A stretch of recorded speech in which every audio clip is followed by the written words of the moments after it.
हल्ली आपण पाहतो की रस्त्यांनी चाललेलं असताना खर तर आरटीओचं काम आहे की वाहन त्यांच्याकडे निरीक्षक आहेत, त्यांच्याकडे इन्स्पेक्टर आहेत, त्यांचं काम आहे की वाहनाची तपासणी करणं. त्यांना तो अधिकार आहे रस्त्यावरती थांबून लायसन आहे का, प्रदूषणाचं सर्टिफिकेट आहे का ते पाहणं त्यांचं काम आहे, त्यांचं ते करावं त्यांनी. पण तो आपण पाहतो की ट्रॅफिक पोलीस गाडी घेतात आणि कुठेतरी सिटीच्या बाहेर जाऊन कुठल्या तरी नाक्यावर उभे असतात आणि ते हात करत असतात आणि लोकांना थांबून काय त्रास द्यायचा ते देतात, ते आपल्याला माहित आहे. याच्यामध्ये तुमचा आणि गृह विभागाचा समन्वय असला पाहिजे. त्याच्या बाबतीत आपल्याला काही सुधारणा करता येईल का, की बाबा तुमचं काम हे ट्रॅफिक नियंत्रित करणं शहरापुरतं मर्यादित आहे. तुमचं काम शहराच्या बाहेर जाऊन तिथं ट्रॅफिक अडवून त्यांच्याकडून वसुली करणं काम नाहीये तुमचं. तुम्हाला तो अधिकार आहे का नाही हे तपासण्याची गरज आता निर्माण झालेली आहे. त्याच्यामुळं निश्चितपणानं हा जो काही जनतेला विनाकारण त्रास होतोय तो सुद्धा दूर करणं एक परिवहन खात्याचा मंत्री माझ्या काळात हे मी चांगलं केलंय याचं आत्मिक समाधान आपल्याला असतं. आणि म्हणून त्याही दृष्टिकोनातून काय उपाययोजना आपल्याला करता येतील का तेही करण्याचं काम आपण केलं पाहिजे. मंत्री महोदय, तुम्ही आम्ही सुद्धा परदेशामध्ये जातोय. आज तिकडली सगळी वाहतूक व्यवस्था आपण बघतोय, तिकडले सगळे वाहनाच्या बाबतीतले वाहतुकीचे कायदे आपण पाहतोय.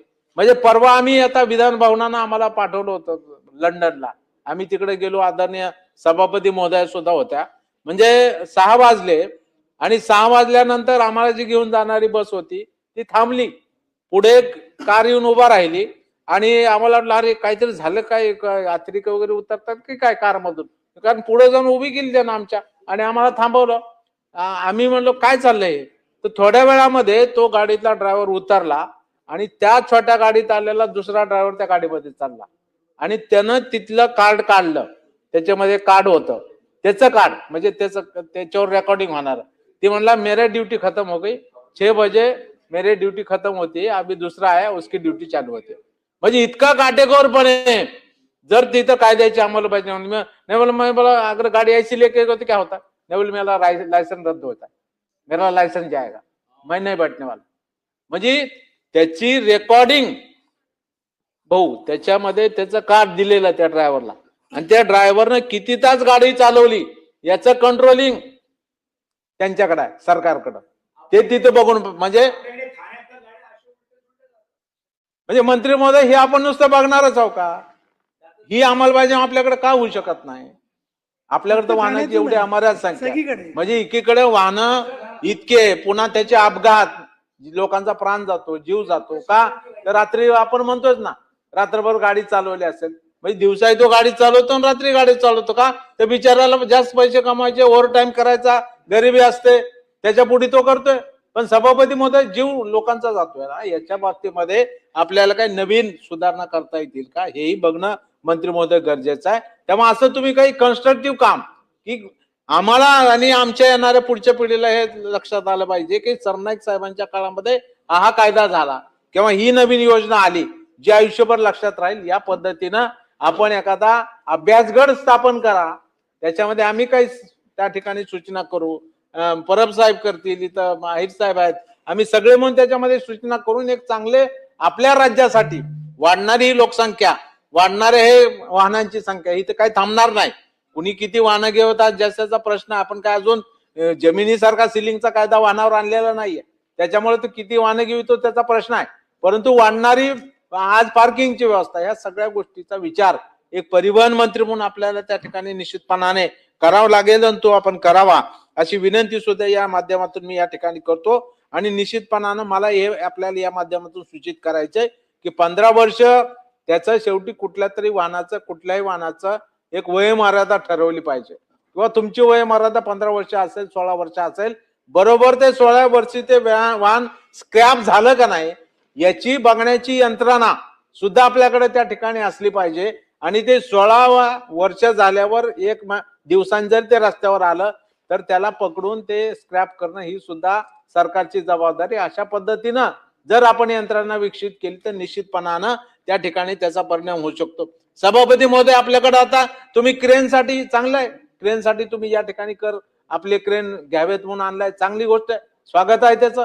पण सभापती महोदय, तुम्ही निश्चितपणाने यांचा बिझनेस धंदा वाढवायचा असेल तर आज जिथं मोठे मोठे घाट आहेत, जिथून वाहतूक जाती, जड वाहतूक जाती, सगळी वाहतूक जाते, तिथं जर एखादी गाडी फेल झाली तर त्याला क्रेन लागतं.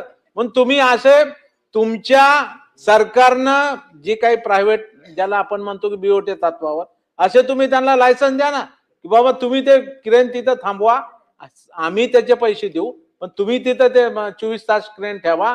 वाहन अडचणीत आलं, वाहन खराब झालं, तातडीने उचला, बाहेर आणून बाजूला करा. मंत्री महोदय, अनेक रस्त्यावर जेव्हा वाहन खराब होतं 2-2 दिवस गाड्या पडलेल्या असतात, मागून येऊन कोणतरी रात्री ठोकतं, बिचाराचा जीव निघून जातो. का? तर ते वाहन रस्त्यावर राहिल्यामुळं. म्हणजे हे तर हायवेवरच सांगतोय, बाकी रस्त्यावर तर सोडा, कारण ती यंत्रणा नाही आपल्याकडे. ती यंत्रणा तिथं असली पाहिजे. एखादं वाहन खराब झालं तरी सुद्धा तो करील तेव्हा दुरुस्त करेल, पण आपली जबाबदारी सरकार म्हणून की दुसऱ्याचा प्राण जाऊ नये म्हणून ते वाहन ताबडतोब बाजूला करणं आणि बाजूला नेऊन ठेवणं, याबाबत सुद्धा त्याच्याकडून पैसे घ्या ना तुम्ही, त्याच्याकडून पैसे घ्या, पण ते वाहन बाजूला करा. कारण कालच भाऊ आमच्या अजिंठा घाटामध्ये 2 ट्रक फेल झाले मंत्री महोदय. संभाजीनगरला येताना जो अजिंठ्याचा घाट लागतो तिथं ते किती तास वाहतूक जाम असावी? 14 तास. 14 तास वाहतूक, 14 तास वाहतूक थांबली सभापती महोदय. म्हणजे सगळे एवढे अडकून पडले. म्हणजे कुणी पेशंट आहे, कुणी त्या ठिकाणी रुग्ण आहे, कुणी येणारे जाणारे काही अर्जंट कामं असतात. सभापती महोदय, हा जो काही त्रास होतोय तर याच्या बाबतीमध्ये सुद्धा आपल्याला पुढे जाऊन काही करता येईल का, हे पण करणं गरजेचं आहे मंत्री महोदय. मुंबई पुण्यासारख्या आणि सगळ्याच शहरामध्ये भेडसावतोय आणि त्यामुळे आता जसं पूर्वीच्या काळी शेतकऱ्याकडे 1000 एकर 500 एकर अशी जमीन असायची, परंतु नंतर आपण कालांतराने सिलिंगचा कायदा आणला, तो आपल्याला आणावा लागला. त्याच पद्धतीने आपल्याला गाड्याच्या बाबतीमध्ये सुद्धा सिलिंगचा कायदा आणावा लागतो की काय, अशी परिस्थिती शिंदे साहेब निर्माण झालेली आहे. म्हणजे एका कुटुंबाकडे, एका मालकाकडे किती गाड्या असाव्यात हिचं काय आपल्याकडे कुठला कायदा नाहीये. पण ठीक आहे, गाड्या असाव्यात, पण त्या गाड्या पार्किंगची व्यवस्था तरी त्यांनी स्वतः केली पाहिजे ना. त्याच्या गाड्या काय रस्त्यावर लावायच्या का? म्हणजे आज मुंबई सारख्या पुण्यासारख्या शहरात तर भाऊ आपण बघितलं, सकाळी जर आपण फिरायला गेलो तर इकडून गाड्या म्हणजे त्यांच्या त्या घरासमोर उभ्या असतात आणि मधून जाणं कठीण होतंय. आपण सुद्धा अनुभवलेलं असेल. म्हणजे या बाबतीमध्ये सुद्धा आपल्याला काही धोरण आणावं लागेल. त्यामुळे याही बाबतीमध्ये आपल्याला प्रकर्षाने विचार करणं परिवहन मंत्री महोदय गरजेचं आहे आणि मग तेही आपण त्याकडे जावं अशी आमची विनंती आहे. की शेवटी परिवहन सारखं आता आमचे मित्र आहेर साहेबांनी सांगितल्याप्रमाणे ह्याच्यामध्ये खूप व्यापक असं हे खातं आहे. नुसतं आरटीओ, नुसती एसटी याच्या पुरतं मर्यादित खातं नाही. म्हणून याच्यामध्ये मंत्री महोदय नवीन काय आपण करू शकू, की हे कोणाच्या काळात झालं तर हे सरनाईक साहेबांच्या काळामध्ये झालं, इतिहासामध्ये त्याची नोंद झाली पाहिजे.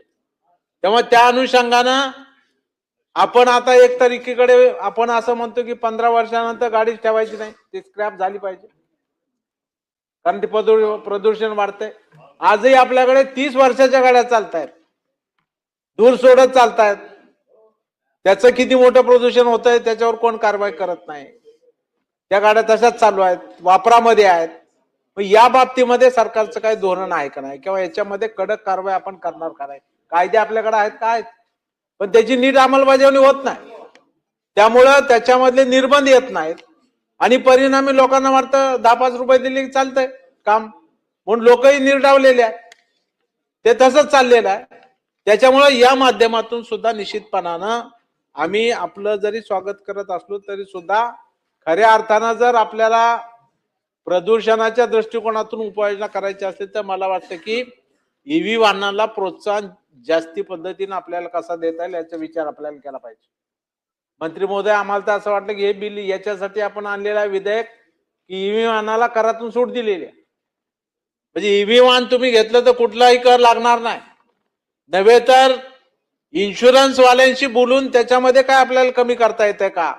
कारण एकतर काय झालं की ईव्ही वाहन घ्यायला तुम्ही जसं टेस्ला गाडी घेतली स्वागत आहे, त्याच्याबद्दल दुमत नाही, पण ईव्ही वाहनाची किंमत डिझेल वाहनाच्या तुलनेत, पेट्रोल वाहनाच्या तुलनेत जास्तीची आहे.